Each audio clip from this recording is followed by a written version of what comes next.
Hi guys, ടെക്ഫ്ലിക്സ് എയുടെ react learning ഹബിലേക്ക് എല്ലാവർക്കും സ്വാഗതം. വിത്തിൻ 15 ഡേയ്സ് നമ്മൾ റിയാക്ട് പഠിച്ചിരിക്കും. സോ ഇന്ന് നമ്മൾ മേജറായിട്ട് പഠിക്കാൻ പോകുന്ന ടോപ്പിക്സ് എന്താണ് react, what is react and how websites work, എങ്ങനെയാണ് വെബ്സൈറ്റ് വർക്ക് ചെയ്യുന്നത്. അപ്പോൾ നിങ്ങൾ വിചാരിക്കും ഇതൊക്കെ എന്തിനാണ് ഞങ്ങൾ പഠിക്കുന്നതെന്ന്. സോ ഒരു വെബ്സൈറ്റ് വർക്ക് ചെയ്യുന്ന കാര്യങ്ങൾ ഒരു ഡെവലപ്പറിന് അറിഞ്ഞാൽ മാത്രമേ ആ ഒരു വെബ്സൈറ്റ് നമുക്ക് ഡെവലപ്പ് ചെയ്യാൻ പറ്റൂ. സോ ബേസിക്കലി എന്തിനു വേണ്ടിയാണ് റിയാക്ട് പഠിക്കുന്ന ആ ഒരു പർപ്പസ് നമ്മൾ അറിഞ്ഞിരിക്കണം. സോ അത് മാത്രവുമല്ല, എത്ര ടൈപ്സ് വെബ്സൈറ്റ് ഉണ്ട്. അപ്പോൾ നമ്മൾ കാണും ഒരുപാട് വെബ്സൈറ്റ്സ് നമ്മൾ ഡെയിലി ലൈഫിൽ കാണുന്നുണ്ട്. അപ്പോൾ എത്രയൊക്കെ തരത്തിൽ വെബ്സൈറ്റ്സ് ഉണ്ട്. So basics of HTML CSS JavaScript, എങ്ങനെയൊക്കെ ഒരു വെബ്സൈറ്റ് ട്രഡീഷണൽ വേയിൽ ഉണ്ടാക്കിയിട്ടുണ്ട് ഇതുവരെയുള്ളത്. അപ്പോൾ അതിൽ നിന്ന് എന്ത് വ്യത്യാസമാണ് ഇപ്പോഴുള്ള റിയാക്റ്റിനുള്ളത്. So finally we will end up with React installation. എങ്ങനെയാണ് നമ്മുടെ സിസ്റ്റത്തിൽ റിയാക്റ്റ് ഇൻസ്റ്റാൾ ചെയ്യാൻ പറ്റുന്നത്. ഇതൊക്കെയാണ് നമ്മൾ ഇന്നത്തെ ടോപ്പിക്കിൽ ഡിസ്കസ് ചെയ്യുന്നത്. സോ ഫസ്റ്റ് തന്നെ വാട്ട് ഈസ് റിയാക്ട്. റിയാക്ട് എന്താണ്? റിയാക്ട് എന്ന് വെച്ചാൽ നമ്മൾക്കറിയാം ജാവാസ്ക്രിപ്റ്റ് എന്നുള്ള ഒരു ലാംഗ്വേജ്. ഈ ലാംഗ്വേജിൻ്റെ ഒരു ലൈബ്രറീനെയാണ് നമ്മൾ റിയാക്ട് എന്ന് പറയുന്നത്. ലൈബ്രറി മീൻസ് നമ്മൾക്ക് ഫോർ എക്സാമ്പിൾ ഒരു ബുക്ക്, നമുക്കറിയാം നമ്മുടെ കോമൺ ലൈഫിലുള്ള ലൈബ്രറി എന്ന് വെച്ചാൽ ഒരുപാട് ബുക്ക് അടുക്കി വെക്കുന്ന ഒരു ലൈബ്രറി. സോ അവിടെ നമുക്ക് ഇഷ്ടമുള്ള ബുക്ക് നമുക്ക് എടുക്കാൻ പറ്റും. അതുപോലെ ഈ ജാവാസ്ക്രിപ്റ്റ് ലാംഗ്വേജിൻ്റെ ഒരുപാട് ഫീച്ചേഴ്സ് അടുക്കി വെച്ചിട്ടുള്ള ഒരു ലൈബ്രറിയാണ് റിയാക്ട്. സോ ഈ റിയാക്ട് വെച്ചിട്ട് ഈ ഭയങ്കര ടഫായ ഈ ഒരു ജാവാസ്ക്രിപ്റ്റിനെ നമുക്ക് എത്രയും സിമ്പിളായിട്ട് എങ്ങനെ കോഡ് ചെയ്യാം എന്നുള്ള ഒരു സിംപ്ലിഫിക്കേഷന് വേണ്ടിയാണ് റിയാക്ട് നമ്മളെ മുൻപിൽ ഇൻട്രൊഡ്യൂസ് ചെയ്തിട്ടുള്ളത്. അത് ഫേസ്ബുക്കാണ് ഇൻട്രൊഡ്യൂസ് ചെയ്തത്. സോ എന്തിനു വേണ്ടിയാണ് നമ്മൾ റിയാക്ട് പഠിക്കുന്നത്? ഞാൻ ഇപ്പോൾ പറഞ്ഞ പോലെ ജാവാസ്ക്രിപ്റ്റ് എന്ന് വെച്ചാൽ ഒരുപാട് ജാവാസ്ക്രിപ്റ്റിലെ കോഡ് നിങ്ങൾ സാമ്പിൾ കോഡ് ഗൂഗിളിൽ ഒന്ന് സെർച്ച് ചെയ്തിട്ടുണ്ടെങ്കിൽ അതിൻ്റെ കോഡ് ബേസ് എന്ന് വെച്ചാൽ ഭയങ്കര ടഫും, വലിയൊരു കോഡ് ബേസ് ആണുള്ളത്. കഴിഞ്ഞ ലൈവ് സെക്ഷനിൽ അറ്റൻഡ് ചെയ്ത സ്റ്റുഡൻസിന് അറിയായിരിക്കും. ഞാൻ 2 കോഡ് ബേസും കമ്പയർ ചെയ്തിട്ട് പറഞ്ഞിട്ടുണ്ടായിരുന്നു. സോ ഒരേ സെയിം കോഡ് തന്നെ 2 രീതിയിൽ നമുക്ക് ജാവാസ്ക്രിപ്റ്റ് വെച്ചിട്ടാണെങ്കിലും റിയാക്ട് വെച്ചിട്ടാണെങ്കിലും രണ്ട് രീതിയിലാണ് ചെയ്തത്. സാധാരണ ട്രഡീഷണൽ വേയിലാണെങ്കിൽ it's a mess up because very hard to write traditional വേയിലാണ്. പക്ഷേ റിയാക്ട് വെച്ചിട്ടാണെങ്കിലോ വെരി സിമ്പിളായിട്ട് നമുക്ക് നമ്മുടെ ഫങ്ഷനാലിറ്റിയും നമ്മുടെ വെബ്സൈറ്റ് ഡിസൈനിങ്ങും ഒക്കെ സിമ്പിളായിട്ട് ചെയ്യാൻ പറ്റും. അതാണ് റിയാക്റ്റിൻ്റെ മേജർ ഒരു അഡ്വാൻറ്റേജ് എന്ന് പറയുന്നത്. മാത്രമല്ല നമുക്ക് എങ്ങനെയാണ് വെബ്സൈറ്റ് വർക്ക് ചെയ്യുന്നത്. ഒരു കോമൺ വെബ് ഡെവലപ്പർ അറിഞ്ഞിരിക്കേണ്ട ഒരു ബേസിക് കാര്യം എന്ന് വെച്ചാൽ ഈ വെബ്സൈറ്റ് എങ്ങനെയാണ് വർക്ക് ചെയ്യുന്നത് എന്നുള്ള ഒരു കാര്യമാണ്. കാരണം എന്ന് വെച്ചാൽ നമ്മുടെ ഡെയിലി ലൈഫിൽ നമ്മൾ ഒരു വെബ്സൈറ്റിൽ കയറി ലോഗിൻ ചെയ്യുന്നുണ്ടാവും. ലോഗിൻ ചെയ്യുമ്പോൾ നമ്മുടെ യൂസർ ഇമെയിൽ പാസ്വേഡ് എൻ്റർ ചെയ്ത് ഒരു ലോഗിൻ എന്നുള്ള ബട്ടൺ ക്ലിക്ക് ചെയ്യും. ഈ ലോഗിൻ എന്നുള്ള ബട്ടൺ ക്ലിക്ക് ചെയ്യുമ്പോൾ ആ ബട്ടൺ ക്ലിക്ക് ചെയ്യുമ്പോൾ ഈ യൂസർ നെയിമും പാസ്വേഡും നേരെ സെർവറിലോട്ട് പോകും. അവിടെ നിന്ന് ഇത് ഡാറ്റാബേസിലേക്ക് കണക്ട് ചെയ്യുന്നുണ്ടോ. ഈ ഡാറ്റാബേസിൽ പോയിട്ട് നിങ്ങളെ യൂസർ എൻ്റർ ചെയ്ത യൂസർ നെയിം തന്നെയാണോ, അതേ പാസ്വേഡ് തന്നെയാണോ ഈ ഡാറ്റാബേസിലെ ഉള്ളതെന്ന് ചെക്ക് ചെയ്യും. അതിനനുസരിച്ചിട്ടാണ് യൂസറിനെ ആ ഒരു വെബ്സൈറ്റിലേക്ക് ലോഗിൻ ചെയ്യാൻ പറ്റുന്നത്. സോ ഇതൊക്കെ ഒരു കണക്റ്റഡ് വേ ആണ്. ഇങ്ങനെയുള്ള ഒരു വെബ്സൈറ്റ്സ് ഇങ്ങനെയുള്ള ഒരു ഡാറ്റാബേസുമായുള്ള കണക്ഷനുള്ള വെബ്സൈറ്റ്സിനെ വിളിക്കുന്നത് പേരാണ് ഡൈനാമിക് വെബ്സൈറ്റ്സ്. നമുക്കതിൽ വന്ന് ഫങ്ഷനാലിറ്റി ചെയ്യാൻ പറ്റും. പക്ഷേ സ്റ്റാറ്റിക് വെബ്സൈറ്റ് എന്ന് വെച്ചാൽ നമുക്ക് ഓൺലി കാണാൻ വേണ്ടി, ഓൺലി ഷോ ഓഫിന് വേണ്ടി മാത്രമുള്ള വെബ്സൈറ്റ്സാണ് കോമൺലി സ്റ്റാറ്റിക് വെബ്സൈറ്റ് എന്ന് പറയാം. ഇതൊക്കെ ബേസിക്കായുള്ള കാര്യങ്ങളാണ്. നിങ്ങൾക്ക് കൂടുതൽ പേർക്ക് അറിയാമെന്ന് വിചാരിക്കുന്നു. പക്ഷേ അറിയാത്ത ഒരുപാട് പേരുണ്ട്. അവർക്ക് ബേസിക് സ്ക്രാച്ച് മുതൽ ജസ്റ്റ് പറഞ്ഞു തുടങ്ങണമെന്നാണ് ഞാൻ വിചാരിക്കുന്നത്. സോ ഇങ്ങനെയാണ് കോമൺലി ഒരു വെബ്സൈറ്റ് വർക്ക് ചെയ്യുന്നത്. സോ ഇനി നമുക്ക് നമ്മുടെ മേജർ ടോപ്പിക്കായ റിയാക്ട് ഇൻസ്റ്റാളേഷനിലേക്ക് പോവാം. ഇതിന് നിങ്ങൾക്ക് minimum i3 or R3 processor വേണം. i3 എന്ന് വെച്ചാൽ നിങ്ങൾക്ക് എല്ലാവർക്കും അറിയും ഇൻ്റലിൻ്റെ പ്രോസസ്സറാണ് i3. R3 എന്ന് വെച്ചാൽ റൈസൻ പ്രോസസ്സറാണ്. സോ ഇപ്പോൾ കോമൺലി ഒരുപാട് പേർക്ക് നമ്മുടെ സിസ്റ്റത്തിൻ്റെ സ്പെസിഫിക്കേഷൻ അറിയില്ലായിരിക്കും. അപ്പോൾ അതെന്തായാലും അറിഞ്ഞിരിക്കുന്നത് നല്ലതാണ്. അത് ഞാൻ ഇനി വരുന്ന 2 മിനിറ്റിനുള്ളിൽ പറഞ്ഞുതരാം. അതിനുശേഷം മിനിമം ഒരു 4 GB വേണം നിങ്ങളുടെ സിസ്റ്റത്തിന് ഇതൊരു റിയാക്റ്റ് നമുക്ക് പഠിക്കാൻ ആവശ്യമുണ്ടെങ്കിൽ. സോ മാത്രമല്ല മിനിമം ഓഫ് 10 GB സ്റ്റോറേജും വേണം. ഇത് എങ്ങനെ ചെക്ക് ചെയ്യാമെന്നുള്ളത് ഞാനിപ്പോൾ പറഞ്ഞുതരാം. അതിനായിട്ട് നിങ്ങൾ സിസ്റ്റത്തിലെ സെറ്റിങ്സ് ഓപ്പൺ ചെയ്യുക. സോ അതിനുശേഷം എബൌട്ട് സെക്ഷനിലേക്ക് പോവുക. സോ അതിൽ നിങ്ങളുടെ സിസ്റ്റത്തിൻ്റെ പ്രൊസസ്സർ ഏതാണെന്ന് കാണാൻ സാധിക്കും. എൻ്റെ ഈ കേസിൽ Ryzen 5 ആണ് ഞാൻ യൂസ് ചെയ്യുന്ന പ്രൊസസ്സർ. സോ എൻ്റെ സിസ്റ്റത്തിൻ്റെ റാം കേപ്പബിലിറ്റി 8 GB ആണ്. പിന്നെ സിസ്റ്റം ടൈപ്പ് അതായത് 64 ബിറ്റ് ഓപ്പറേറ്റിംഗ് സിസ്റ്റമാണ്. ഇതൊക്കെ നോട്ട് ചെയ്ത് വെക്കണം, ഫ്യൂച്ചറിൽ ആവശ്യം വരും. സോ അത് കഴിഞ്ഞ് നിങ്ങൾ ചെക്ക് ചെയ്യേണ്ടത് സ്റ്റോറേജ് സെക്ഷനാണ്. ഇവിടെ നിങ്ങളുടെ മിനിമം എമൗണ്ട് ഓഫ് സ്റ്റോറേജ് ഉണ്ടോ എന്ന് ചെക്ക് ചെയ്യുക. എൻ്റെ ഇവിടെ കേസിൽ 117 GB ഫ്രീ ഉണ്ട്. ജസ്റ്റ് 10 GB മതി നമുക്ക് റിയാക്റ്റ് ഇൻസ്റ്റാൾ ചെയ്യാൻ വേണ്ടി. സോ ഇനി അടുത്ത സ്റ്റെപ്പ് എങ്ങനെ Node.js നമ്മുടെ സിസ്റ്റത്തിൽ ഇൻസ്റ്റാൾ ചെയ്യാമാണ് എന്നാണ്. സോ എന്തിനാണ് Node.js ഇൻസ്റ്റാൾ ചെയ്യുന്നത്? Node.js ഉണ്ടെങ്കിൽ മാത്രമേ നമ്മുടെ റിയാക്റ്റ് റൺ ചെയ്യാൻ പറ്റൂ. അതിനുവേണ്ടി ഡിസ്ക്രിപ്ഷൻ ബോക്സിലെ ലിങ്ക് ക്ലിക്ക് ചെയ്യുക. അതിൽ Node.js എന്നുള്ള Node.jsൻ്റെ ഒഫീഷ്യൽ വെബ്സൈറ്റിലേക്ക് നിങ്ങളെ കൊണ്ടുപോകും. അവിടെ ഡയറക്റ്റ് LTS എന്നുള്ളത് ക്ലിക്ക് ചെയ്താൽ നിങ്ങൾക്ക് ഇൻസ്റ്റാളേഷൻ സ്റ്റാർട്ട് ചെയ്യും. പക്ഷേ ചിലരുടെ നേരത്തെ നോക്കിയ സ്ഥലത്ത് 64 ബിറ്റ് അല്ലെങ്കിൽ മേ ബി 32 ബിറ്റ് ആണെങ്കിൽ അതിന് വേറൊരു ഡൗൺലോഡ്സ് ഉണ്ട്. അതിന് വേറൊരു പാക്കേജാണ് ഡൗൺലോഡ് ചെയ്യേണ്ടത്. അതിന് ജസ്റ്റ് അതർ ഡൗൺലോഡ്സ് ക്ലിക്ക് ചെയ്യുക. സോ അതിൽ 32 ബിറ്റ് ആണെങ്കിൽ 32 ബിറ്റിൻ്റെ ക്ലിക്ക് ചെയ്താൽ നിങ്ങൾക്ക് അത് ഇൻസ്റ്റാളേഷൻ സ്റ്റാർട്ടാവും. അതുപോലെ നിങ്ങൾ 64 ബിറ്റ് ആണെങ്കിൽ ജസ്റ്റ് 64 ബിറ്റ് ക്ലിക്ക് ചെയ്താൽ അതിൻ്റെ ഡൗൺലോഡും സ്റ്റാർട്ടാവും. സോ സിംപിളി ജസ്റ്റ് അത് ക്ലിക്ക് ചെയ്താൽ മാത്രം മതി. സോ അതിനുശേഷം അത് ഡബിൾ ക്ലിക്ക് ചെയ്താൽ ഇങ്ങനൊരു വിൻഡോ പോപ്പപ്പ് ചെയ്യും.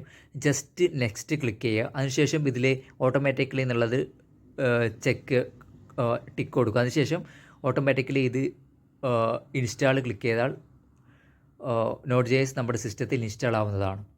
സോ സിമ്പിൾ സ്റ്റെപ്സ് ആണ്, നോ അതർ കോംപ്ലക്സിറ്റീസ്. അതിനുശേഷം നമ്മൾ ചെയ്യാൻ പോകുന്നത് നമ്മുടെ വിഷ്വൽ സ്റ്റുഡിയോ കോഡ് ഇൻസ്റ്റാൾ ചെയ്യുകയാണ്.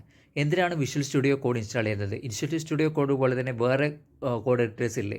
പക്ഷേ വിഷ്വൽ സ്റ്റുഡിയോ ഒരു പവർഫുൾ എക്സ്റ്റൻഷൻസ് ഉണ്ട്. അത് നമ്മുടെ കോഡിനെ സിംപ്ലിഫൈ ചെയ്യാൻ പറ്റും, നമ്മുടെ കോഡിങ്ങിൻ്റെ ടൈം കുറക്കാൻ പറ്റും. അതിനായിട്ട് ഡിസ്ക്രിപ്ഷൻ ബോക്സിലെ ലിങ്ക് ക്ലിക്ക് ചെയ്യുക, വിഷ്വൽ സ്റ്റുഡിയോ കോഡ് ഡൗൺലോഡ് ചെയ്യാൻ. നിങ്ങൾക്ക് വിൻഡോസ് ആണോ മാക് ആണോ അതിന് ഏത് ഓപ്പറേറ്റിംഗ് സിസ്റ്റമാണ് എന്ന് അനുസരിച്ച് നിങ്ങൾക്ക് VS കോഡ് ഡൗൺലോഡ് ചെയ്യാൻ പറ്റും. ഇവിടെ ജസ്റ്റ് 64 എന്നുള്ളത് ക്ലിക്ക് ചെയ്താൽ ഡയറക്റ്റ് ഓട്ടോമാറ്റിക്കായിട്ട് ഡൗൺലോഡിങ് സ്റ്റാർട്ട് ആവുന്നതാണ്. അതിനുശേഷം ജസ്റ്റ് ഇൻസ്റ്റാളേഷൻ കംപ്ലീറ്റ് ചെയ്ത് കഴിഞ്ഞാൽ ജസ്റ്റ് ഡബിൾ ക്ലിക്ക് ചെയ്താൽ നിങ്ങളുടെ just I accept the agreement click ചെയ്യുക. അതിനുശേഷം നെക്സ്റ്റ് ക്ലിക്ക് ചെയ്യുക. അതിനുശേഷം വേറൊന്നും ചെയ്യേണ്ട, ജസ്റ്റ് നെക്സ്റ്റ് ക്ലിക്ക് ചെയ്യുക. വേറൊന്നും തൊടേണ്ട ആവശ്യമില്ല, ജസ്റ്റ് നെക്സ്റ്റ് ക്ലിക്ക് ചെയ്യുക. സോ ഇൻസ്റ്റാൾ ക്ലിക്ക് ചെയ്യുക. സോ വിഷ്വൽ സ്റ്റുഡിയോ കോഡ് നിങ്ങളുടെ സിസ്റ്റത്തിൽ ഇൻസ്റ്റാൾ ആവും.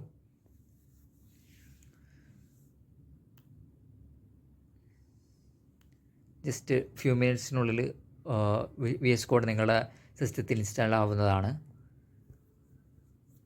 സിമ്പിൾ സ്റ്റെപ്പാണ്, യാതൊരുവിധ കോംപ്ലക്സിറ്റിയുള്ള, അത്രയ്ക്ക് സിമ്പിളായിട്ടാണ് ഞാൻ പറഞ്ഞിരുന്നത്. സോ ജസ്റ്റ് ലോഞ്ച് ചെയ്യേണ്ട ആവശ്യമില്ല, ജസ്റ്റ് ഫിനിഷ് കൊടുത്താൽ VS സ്റ്റുഡിയോ കോഡ് നമ്മൾ ഇൻസ്റ്റാൾ ചെയ്യുന്നതാണ്. നെക്സ്റ്റ് ഇനി ചെയ്യാൻ പോകുന്നത് ക്രോം ബ്രൗസറാണ് ഇൻസ്റ്റാൾ ചെയ്യേണ്ടത്. എന്തിനാണ് ക്രോം ബ്രൗസർ എന്ന് വെച്ചാൽ, ഈ ക്രോം ബ്രൗസർ നമ്മൾ ഫ്യൂച്ചറിൽ റിഡക്സ് ഒക്കെ പഠിക്കുമ്പോൾ ഇൻബിൽട്ടായിട്ട് റിഡക്സിൻ്റെ ടൂൾസ് എക്സ്റ്റൻഷൻസ് ഒക്കെ ക്രോം ബ്രൗസറിൽ സപ്പോർട്ടാണ്. അതിനു വേണ്ടിയാണ് നമ്മൾ ക്രോം ബ്രൗസർ ചൂസ് ചെയ്യുന്നത്. സോ അതിനു വേണ്ടി ജസ്റ്റ് നിങ്ങൾ എഡ്ജിൽ പോയിട്ട് ഗൂഗിൾ ക്രോം ഡൗൺലോഡ് എന്ന് സെർച്ച് ചെയ്താൽ മതി, അല്ലെങ്കിൽ ഡിസ്ക്രിപ്ഷൻ ബോക്സിലെ ലിങ്ക് ക്ലിക്ക് ചെയ്താൽ മതി. ജസ്റ്റ് ഡൗൺലോഡ് ക്രോം എന്ന് അടിച്ചാൽ അതിൻ്റെ ഒരു പാക്കേജ് നമ്മുടെ സിസ്റ്റത്തിൽ ഡൗൺലോഡ് ആവുന്നതാണ്. അതിനുശേഷം ജസ്റ്റ് ക്ലിക്ക് ചെയ്താൽ ഇൻസ്റ്റാൾ ആക്കാൻ പറ്റുന്നതാണ്. വേറെ ഒരു കോംപ്ലക്സിറ്റിയും ഇല്ല, ഡയറക്റ്റ് ഇൻസ്റ്റാൾ ആവും. സോ ഫൈനലി എങ്ങനെ റിയാക്റ്റ് നമ്മുടെ സിസ്റ്റത്തിൽ ഇൻസ്റ്റാൾ ചെയ്യാം, ഇതൊക്കെ തന്നെ അപ്പോൾ നിങ്ങൾ വിചാരിക്കും ഇത്രയും സമയം ഇൻസ്റ്റാൾ ചെയ്തൊക്കെ എന്തൊക്കെയാണ് ഇത്രയും നമ്മൾ സമയം ഇൻസ്റ്റാൾ ചെയ്യുന്നത്? റിയാക്റ്റ് റണ്ണ് ചെയ്യാൻ ആവശ്യമുള്ള ഐറ്റംസാണ് നമ്മൾ ഇത്രയും സമയം ഇൻസ്റ്റാൾ ചെയ്തത്. അതിൻ്റെ ID ആയ VS കോഡ് ഇൻസ്റ്റാൾ ചെയ്തു. അതിന് വേണ്ട സർവർ Node.js പാക്കേജ് മൊഡ്യൂളാണ് Node.js, അത് ഇൻസ്റ്റാൾ ചെയ്തു. ഇനി നമ്മൾ റിയാക്ട് എങ്ങനെ ഇൻസ്റ്റാൾ ചെയ്യാൻ നോക്കാം. അതിനു വേണ്ടി ജസ്റ്റ് CMD ടൈപ്പ് ചെയ്യുക, അതായത് കമാൻഡ് ടെർമിനൽ ഓപ്പൺ ചെയ്യുക. അതിനുശേഷം നമ്മൾ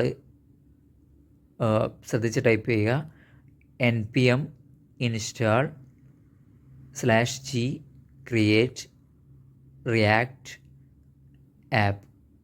ഇങ്ങനെ ടൈപ്പ് ചെയ്ത് എൻ്റർ ക്ലിക്ക് ചെയ്യുക. ഇതെന്തിനാണെന്ന് വെച്ചാൽ നമ്മുടെ ഗ്ലോബലി G എന്ന് വെച്ചാൽ /G എന്ന് വെച്ചാൽ ഗ്ലോബലി നമ്മളെ റിയാക്ട് ആപ്പ് നമ്മുടെ സിസ്റ്റത്തിൽ ഇൻസ്റ്റാൾ ചെയ്യാൻ വേണ്ടിയാണ് ഈ ഒരു കോഡ് ഉപയോഗിക്കുന്നത്.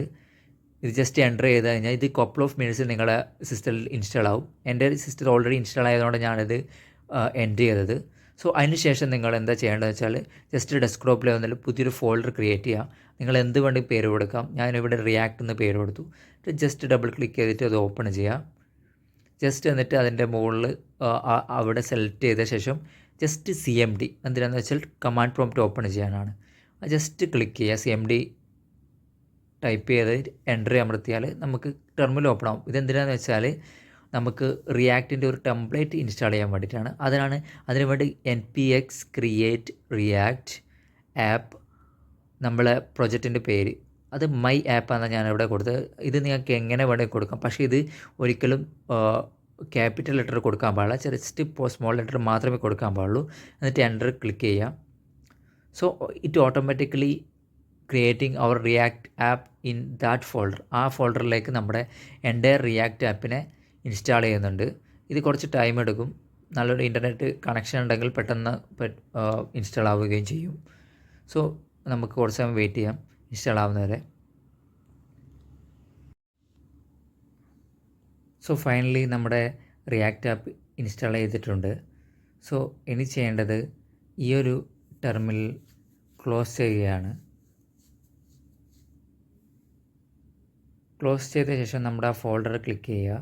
ശേഷം മൈ ആപ്പ് എന്നുള്ളത് റിയാക്ട് ആപ്പ് നമ്മുടെ സിസ്റ്റത്തിൽ ഇൻസ്റ്റാൾ ആയിട്ടുണ്ടാവും. ജസ്റ്റ് ഡബിൾ ക്ലിക്ക് ചെയ്യുക, ഓപ്പൺ ചെയ്യുക. സോ ഇതിൻ്റെ അകത്ത് നമ്മുടെ എൻ്റയർ റിയാക്ട് ആപ്പ് ഇൻസ്റ്റാൾ ചെയ്തിട്ടായിട്ട് കാണാം നമുക്ക്. സോ ജസ്റ്റ് ഇത് മുകളിൽ നമ്മൾ ചെയ്യുന്ന പോലെ CMD എന്ന് ടൈപ്പ് ചെയ്ത് എൻ്റർ ക്ലിക്ക് ചെയ്യുക. അതിനുശേഷം just CODE code space dot click ചെയ്താൽ ഇത് വിഷ്വൽ സ്റ്റുഡിയോ കോഡിൽ നമ്മുടെ പ്രൊജക്റ്റ് ഓട്ടോമാറ്റിക്കലി ഓപ്പൺ ആവുന്നതാണ്.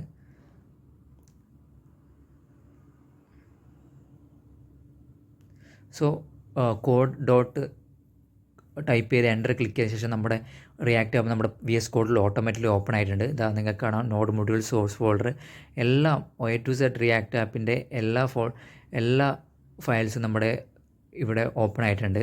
അതിനുശേഷം ചെയ്യേണ്ടത് നിങ്ങൾ ജസ്റ്റ് മുകളിലത്തെ ടെർമിനൽ ഓപ്പൺ ചെയ്യുക, ന്യൂ ടെർമിനൽ ക്ലിക്ക് ചെയ്യുക. അതിനുശേഷം ബാക്കിയൊക്കെ നമുക്ക് ക്ലോസ് ചെയ്യാം.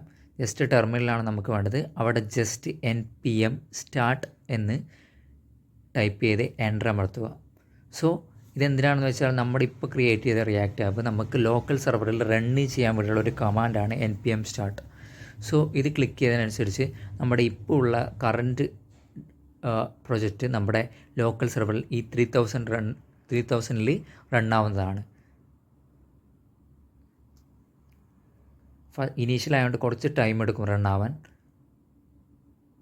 സോ ഇതാണ് നമ്മുടെ ഒരു സാമ്പിൾ റിയാക്ട് ആപ്പ്. ഇതിനകത്ത് lab.jsലെ കോഡാണ് നിങ്ങൾക്ക് ഈ ഒരു റിയാക്ട് ആപ്പ് റൺ ചെയ്തതിന് ശേഷം കാണുന്നത്. ജസ്റ്റ് ഇതിൻ്റെ അകത്ത് നമ്മൾ നൗ എന്നും കൂടി ടൈപ്പ് ചെയ്ത് നോക്കാം. ഇത് ചേഞ്ചസ് നമ്മുടെ ബ്രൗസർ റിഫ്ലക്റ്റ് ആവുന്നുണ്ടോ എന്ന് അറിയാൻ വേണ്ടിയിട്ട് ജസ്റ്റ് Ctrl+S അടിച്ച് ഓട്ടോമാറ്റിക്കായിട്ട് റീലോഡ് ചെയ്ത് അത് ഇവിടെ നിന്ന് ലേൺ റിയാക്ട് നൗ എന്ന് റിഫ്ലക്റ്റ് ചെയ്തിട്ടുണ്ടാവും. സോ ഇതാണ് ബേസിക് ആയിട്ടുള്ള ഒരു react app installation procedures. So ഇതിനകത്ത് ഞാൻ നേരത്തെ പറഞ്ഞ പോലെ കുറച്ച് എക്സ്റ്റൻഷൻസ് നിങ്ങൾ ഡൗൺലോഡ് ചെയ്യേണ്ടതുണ്ട്. ഫസ്റ്റ് എക്സ്റ്റൻഷനാണ് ES7 React Redux GraphQL React Native snippets എന്നുള്ള ഒരു എക്സ്റ്റൻഷൻ. അതിനുശേഷം നിങ്ങൾ ഇൻസ്റ്റാൾ ചെയ്യേണ്ട ഒരു എക്സ്റ്റൻഷൻ എന്ന് വെച്ചാൽ സിമ്പിൾ റിയാക്ട് സ്നിപ്പെറ്റ്സ്. ഈ രണ്ട് എക്സ്റ്റൻഷനിൽ നിങ്ങൾ ഇൻസ്റ്റാൾ ചെയ്ത് വെക്കണം. സോ ഇത്രയേ ഉള്ളൂ ഈ ഒരു ഇൻസ്റ്റാളേഷൻ പ്രൊസീജിയറിൽ. സിമ്പിളാണ്. എന്തെങ്കിലും കോംപ്ലക്സ് ആയിട്ട് നിങ്ങൾക്ക് തോന്നിയിട്ടുണ്ടെങ്കിൽ നിങ്ങൾ ഗ്രൂപ്പിൽ ചോദിക്കുക. സോ നമുക്ക് ഡൗട്ട് ക്ലിയർ ചെയ്യാം. മാത്രമല്ല നിങ്ങൾക്കിത് യൂസ്ഫുള്ളായിട്ട് തോന്നിയിട്ടുണ്ടെങ്കിൽ മാത്രം നിങ്ങൾ ഫ്രണ്ട്സിന് ഷെയർ ചെയ്ത് കൊടുക്കുക. കാരണം അവർക്കും പഠിക്കാൻ താല്പര്യമുള്ള ഒരുപാട് പേരുണ്ട്, ടെക്നോളജി ഫീൽഡിലേക്ക് വരാൻ താല്പര്യമുള്ളവർ. അവർക്കും പഠിക്കാനുള്ള ഒരു മോട്ടിവേഷൻ നൽകുക, ഷെയർ ചെയ്ത് കൊടുക്കുക. സോ ഇന്നത്തേക്ക് ഇനി ഇത്രയേ ഉള്ളൂ. ബാക്കിയുള്ളത് നമുക്ക് നെക്സ്റ്റ് സെക്ഷനിൽ ഡിസ്കസ് ചെയ്യാം.